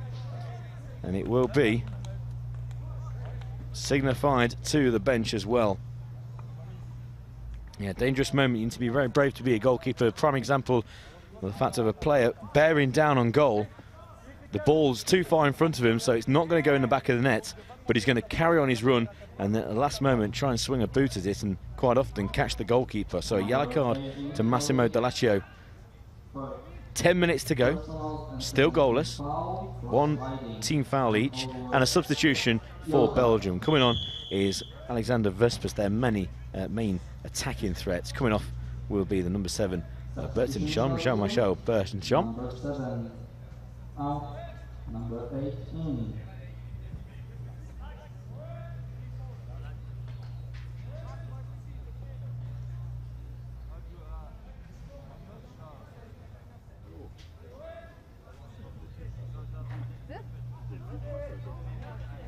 So play will restart with a free kick for Belgium on the edge of their own D, brought out by Christophe Ardairs to the broken line in the centre, passes the ball forward down the centre over halfway, intercepted by Pauliobo, knocks it to the right kickboard, now starts a run towards the broken line, gets tackled well by Christophe Ardairs, very clean tackle, finds Alexander Vespers, who's only got 2 defenders back of Italy. Vespers on the left, just controls by the kickboard, now stops on the broken line, starts his run towards the D, goes past the defenders and then blazes it over the top of the crossbar. Gilt-edged chance for Alexander Vespers, just newly onto the field, and he blazed it over from just inside the D, the best chance of the game, and he managed to get too far under it and chips it over the top of the crossbar as if his right foot was a pitching wedge.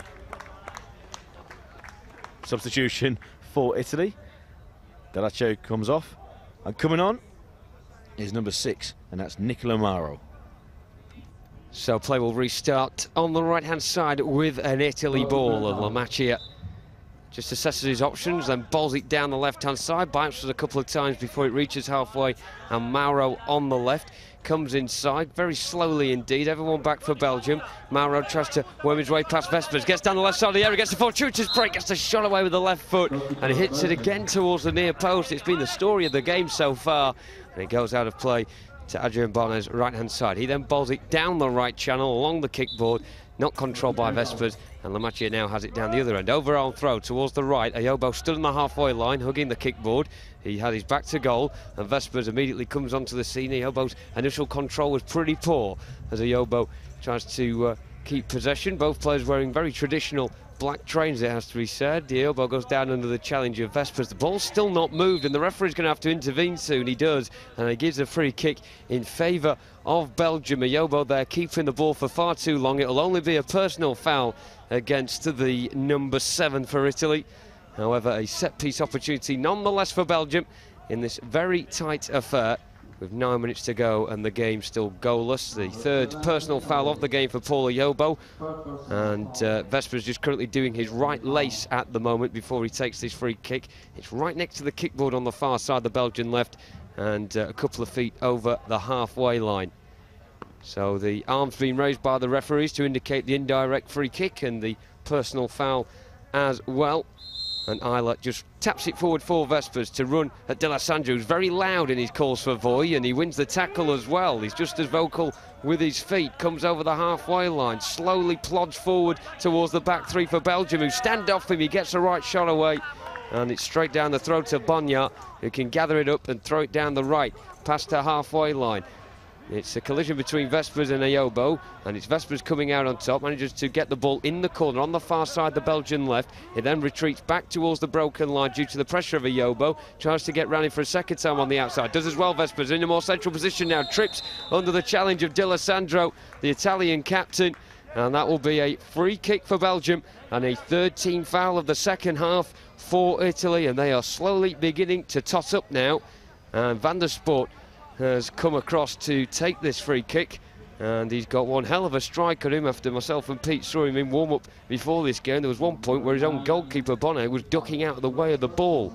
So Van der Sport steps up for it, just a couple of yards into the final third, and it's a 4-man wall for Italy on the edge of their own penalty area, and Marco Lamacchia is just giving them their orders as to exactly where to stand. They'll be stood to the right of Marco Lamacchia as he looks from his net.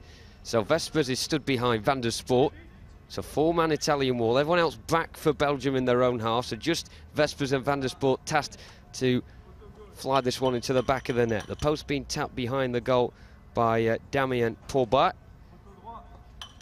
on both sides. In what remains glorious sunshine here in Berlin. So it's Van der Sport onto the right foot. He hits it straight at the goalkeeper, who has to just punch it away. Would have been too hot to handle, and it goes all the way across the halfway line due to the power on the shot. And De La Sandro picks up on the byline. He takes a swing at the ball, but it rolls under his foot out of play for a Belgian ball on our left. Bonya throws it down the left-hand side. A slow-mo there, allegedly a Van der Sport shot, but it looks like real time with the way the ball was flying there. Isla plays it down the left kickboard along to Vespers, who comes in from that kickboard, then retreats back out to the left-hand side, charges towards the byline. He's got a man in his back who is Catarinella, and then Vespers gets towards a tight angle, wriggles towards the byline. The ball got stuck under his feet, and once again Vespers just not with a finishing touch in front of goal to supply a first goal in this match. Ball down the right-hand side from the Italian keeper. Lamacchia just rolls harmlessly out of play, past Ayobo and past everybody else, and out it goes for a Belgian ball. Bonya will just bowl it gently to the right-hand side of his area, and Syed Salek comes over the broken line. He comes past a fellow veteran, De La Sandro. They clatter into each other. Salek still going down the right. He's got an option inside in Vespers should he hear the call from him. Salek's now backing into Mauro. He goes down Salek, and Mauro now will pick up possession, but be tussled all the way by Syed Salek, who wins possession at the second attempt as the ball is forced towards the halfway line. Syed then dispossessed by De La Sandro. The ball then is loose in the left channel. De La Sandro reacts first to it. Now he comes towards the left edge of the penalty area. Falls back back by Selleck with a good switch from D'Alessandro to find Paul Ayobo on the right-hand side. Slightly loses track of the ball, and Isla is across to the far kickboard in front of the Belgian bench to just tussle with his fellow youngster. So Isla backing into Ayobo here to protect the ball. Isla does really well to turn inside of Ayobo in a central position, comes towards the halfway line. Not the best dribbler is Isla, and he just pokes it towards the far side, and it's won by Ayobo. Has another chance to run at them. Past Isla, going down the left channel now. Salek puts his body in the way. Ayobo goes down and slams the turf, but Salek fairly wins the ball. Salek gets the ball over the halfway line. Vespers runs in front of the ball, so he has to go and run to the left-hand side where the track of the ball was going. Goes off the kickboard, behind it goes for an Italian ball. Lamacchia throwing it. 6 minutes to go.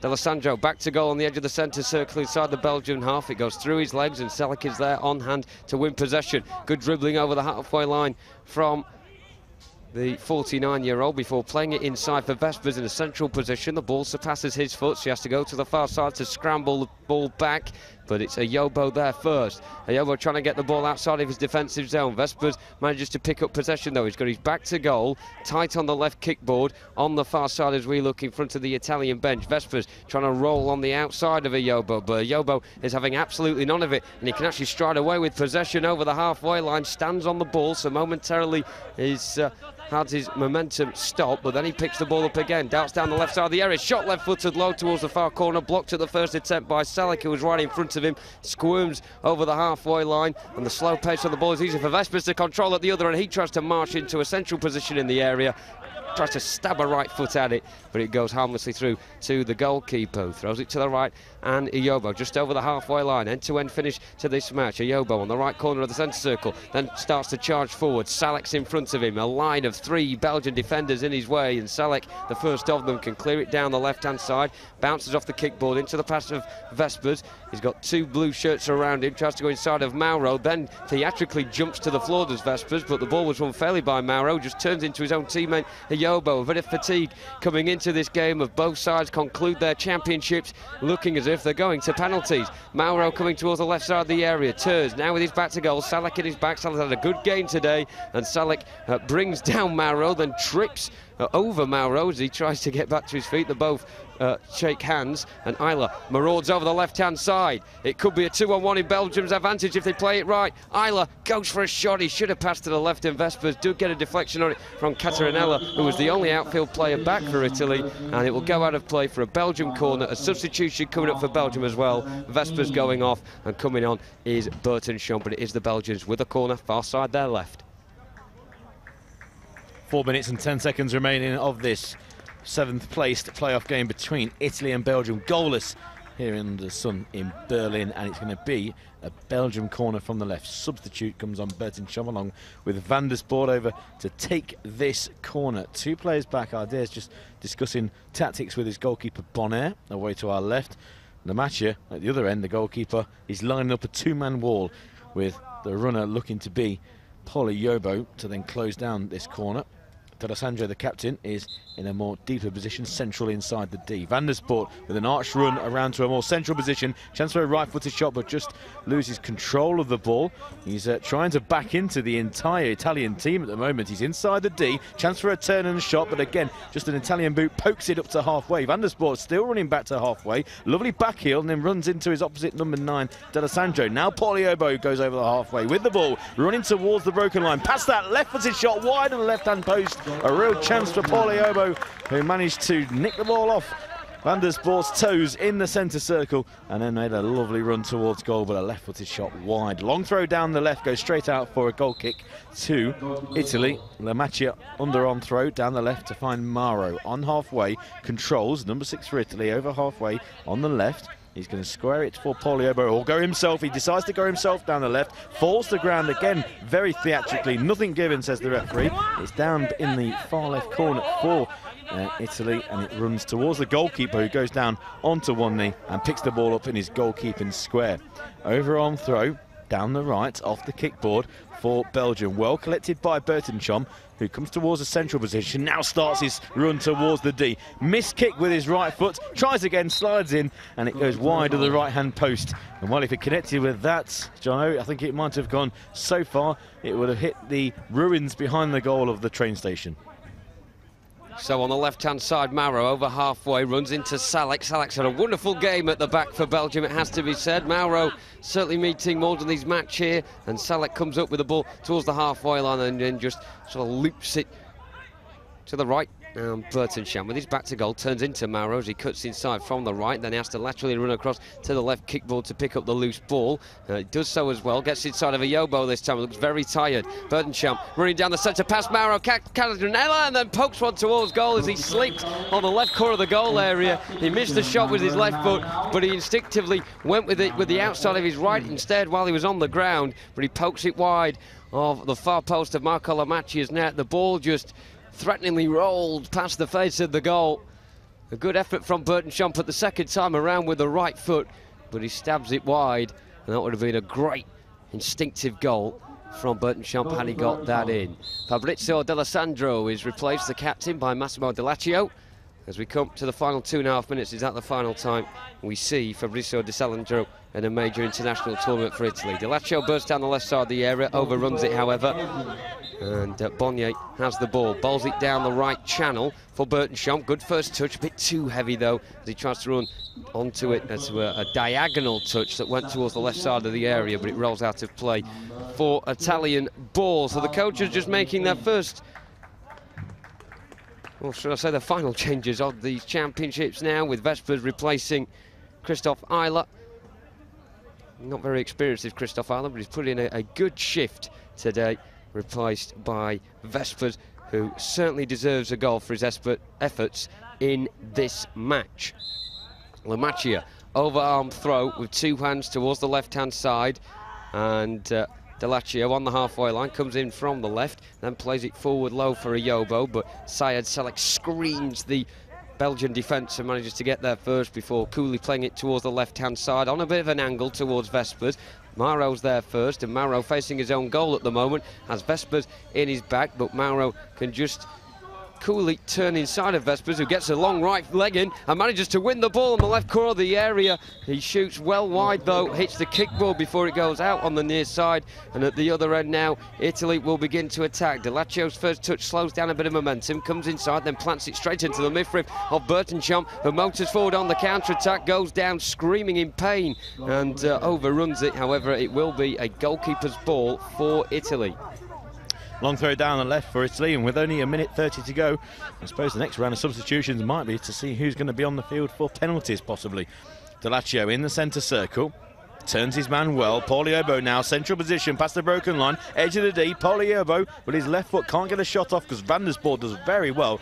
Not only stops him from having a shot, but brings the ball up to halfway. Runs through to Mauro. We're now inside the final minute. Mauro past the broken line. Salek still there with him. Possibly the last tournament for Salek, although he's an evergreen 49-year-old.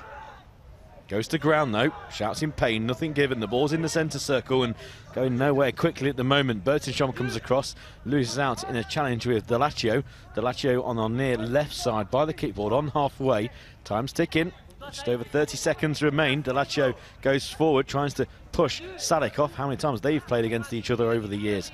Salek comes in with another tackle on Delaccio, who moves the play over to the right, and nearly being pushed over the kickboard is Paoliobo, who's not happy with that at all. Goes back towards his own bench, and it's going to be a free kick for Italy. Just inside their own, the opponent's half on the right in front of the Belgium dugout, and yeah, it was a push by Alexander Vespes, and yeah, very nearly went over the top. His body was at one point horizontal, leaning over. It's because he's tall, Pauliobo. If that was you, Pete, it'd just be your head getting banged there, but Pauliobo, quite a lanky figure, almost went all the way over it. Yes, Sorry about that. No, it's absolutely true. You're building the picture for the for the viewers at home and for the people inside this stadium listening to this audio description commentary.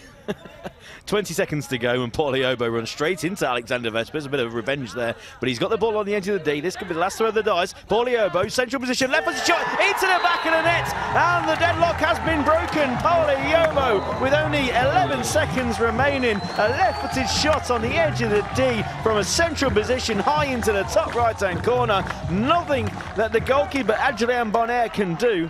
It's a goal for Italy, and they look like sealing this 7th place playoff game with a late stunner. Well, it was going to be either Alexander Vespers or Paul Liobo, wasn't it, Pete? And it is the latter who manages to finish what has been a little bit of an underwhelming tournament for Italy in fine style, with a super left-footer strike into the far corner of Adrien Bonner's net. He had absolutely no chance. It looked as if this was going to be a stalemate going to penalties, but Paul Liobo has secured Italy's 7th spot, unless Vespers can go down the left-hand side and get something back. Goes down the edge of the area, well won by Mauro, who comes away with the ball towards the halfway line. It will be a free kick in Italy's favour. In fact, we're on the 40-minute mark. I'm surprised the officials aren't just blowing the full-time whistle here. So it'll be a free kick for Italy to close out these championships. It was 0-0 2 years ago, and Italy won on penalties. This time they've just managed to do it in normal time. We've seen some great late finishes in the last 24 hours in these championships, and that's certainly one of them.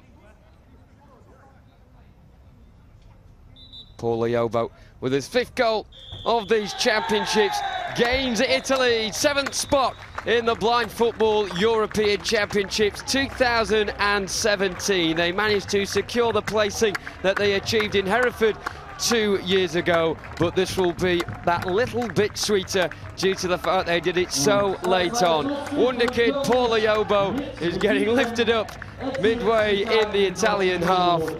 A 5th goal of the championships for him, and that means that Italy will once again pip Belgium into 7th position. Disappointment for the Belgians in their 2nd championships. They failed to progress on the 8th they achieved 2 years ago, and once again it's those hard battling Italians that get in their way. A really tight contest this. 2 players, 1 for each team, the stars of the show. Alexander Vespers, the number 8 for Belgium, and number 7, Paul Liobo for Italy, eventually managing to find the back of the net. So it means full-time score here in Berlin, and finishing in 7th spot is Italy. They win this game by 1-0. Okay, it's YOLO for Liobo, as the youngsters would say. These are the trophies that the teams tomorrow are looking to win. Medals is what you get, and 7th place is what Italy have got, and it couldn't have been any later. Pete's got one of the participation medals that are on offer. We'll go back over to Jonathan Bell in a few moments when those presentations are being made. Pete, talk about leaving it right to the end. Yes, an amazing finish. Poliobo finally catches one, and it flies into the top corner. And it's fitting, actually, that Poliobo is the man to break the deadlock. Should I say boy, really, 15 years old. 5 goals for him this tournament. He's been hot and cold, but today, and especially with 10 seconds to go, he was very hot. Now here, he's been involved, hasn't he? He nearly goes over the top, but he gets his revenge on Alexander Vespers. I think it was more of the pace that he was running at. Gets back to his feet, and now look at this for a run. He beats Vespers, pushes him over. Belgium failed to clear, and Poliobo picks it up, gets into a more central position, steadies himself, and now lets fly with his left foot past the keeper and breaks the deadlock. Cracking finish from a cracking player. Well, from nearly going over the top to coming out on top. Paul Liobo and his Italian teammates will finish in 7th position. Let's go back over to our commentator now, who's going to take you through those medal presentations. It's Jonathan Bell. Thank you very much, Alan. You may have just seen, if you're watching at home, the graphic on the screen there. So close between the 2 teams in terms of shots. Belgium on 32, Italy on 31, and it was their 31st effort of the match that managed to secure them the 7th place finish. Of course, for both these teams in the future, they'll be looking to finish more in the top 5 in the coming years in these championships, of course, with World Cup positions at stake, and also pushing a bit further as well. Paralympic spots also up for grabs, the higher and higher you finish in this tournament.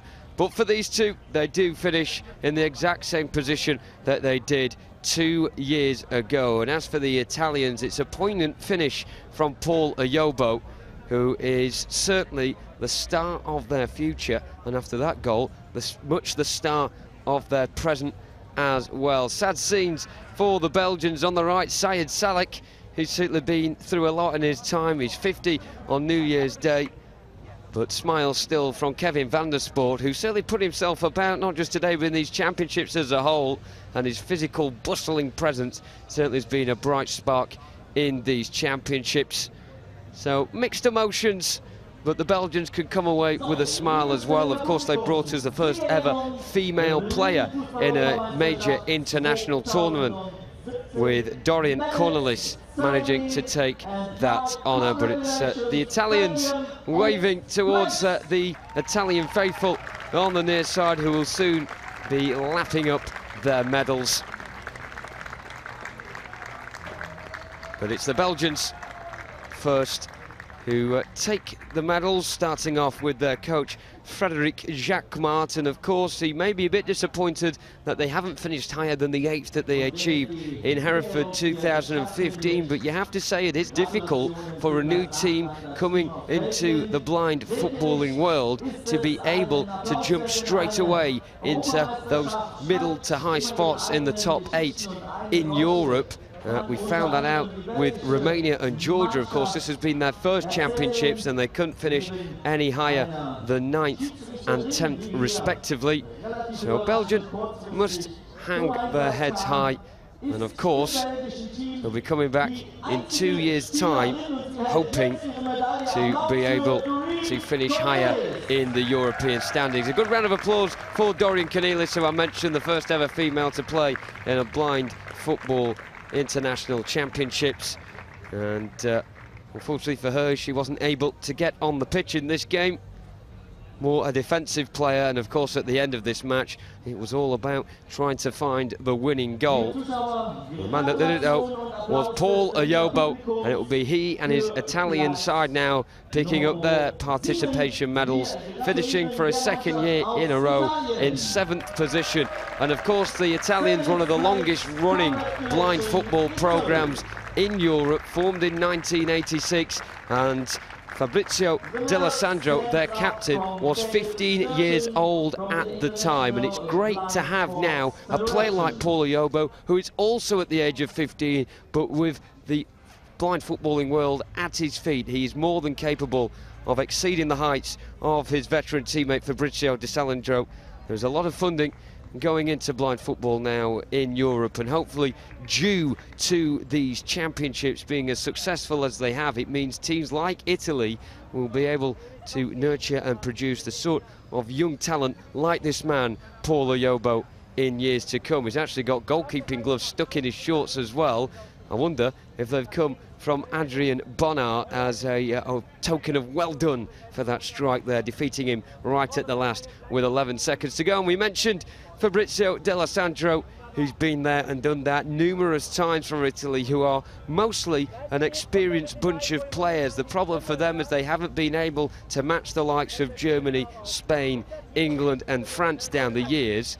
But hopefully with the likes of Paul Ayobo and Francesco Cavallotto as well coming into the fore now for the Italian team managed by Rossano Mastrodonico, they may be getting to the higher echelons of the championship standings in future. So a round of applause all round then for Belgium and Italy. Their championships are done. Italy finishing in 7th and Belgium finishing in 8th. More or less as you were in 2015, but a bit more exciting this time with that goal, 11 seconds from time from Paul Ayobo. So as for Italy in the future, it will be more a case of out with the old and in with the new. As for Belgium, in their second ever European Championships, a lot of good there to work on in future, and of course they'll be very much happy to be qualifying for their 3rd European Championships in 2 years' time. Handshakes all round then. The final score here, Italy 1, Belgium 0. And we'll hand back to the studio, Alan March and Pete Selby. So don't forget, Belgium made history in this tournament. Their female player, Doreen Cornelis, becoming the first lady to play at a major IBSA B1 classified tournament. So well done to them at their second European Championships. Italy, well, you have to say both of these teams probably have flattered to deceive here in this tournament. I think we both expected something a little bit more, Pete. Yeah, Belgium will be disappointed with that. They had the chances in the game. They missed Alexander Vespers with another for a number of the games. They just lacking a bit of firepower, are Belgium. And Italy, well, I mentioned at half-time the changing of the guard, Deleccio and D'Alessandro being replaced by the youngsters, Cavallotto and, of course, Poliobo, who finishes on 5 goals. They've got a bright future, but for Belgium, I think it's just building for the future again. They've got a number of youngsters, but they just need a bit more firepower. Okay, two teams that don't have to worry about scoring. They've been doing it plenty. What is our next game? Germany against Turkey. It's the host versus the outgoing champions, and only one of them will be in Spain for next year's World Cup. They've been given the golden egg, and only one of them can break into it and have eggs for breakfast. We'll be back with you a little bit later.